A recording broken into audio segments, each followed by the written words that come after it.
Pjesë e trashëgimisë botërore të UNESCO-s, Gjirokastra tërheq vizituar nga e gjithë bota për arkitekturën e saj të veçantë, rrugicat me kallëdrëm dhe shtëpitë tipike me çatiguri. Ministri i Turizmit, Kulturës dhe Sportit Blendi Goxha ndau foto nga Gjirokastra nga perla e jugut të Shqipërisë, ku tradita dhe bukuria natyrore bashkohen në hijen e kalas madhështore.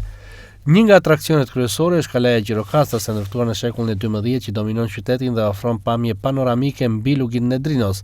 Brenda kalas ndodhet Muzeu i Armëve, ku ruhen eksponante historike që pasqyrojnë ngjarjet dhe luftrat që kanë shenjuar historinë e rajonit.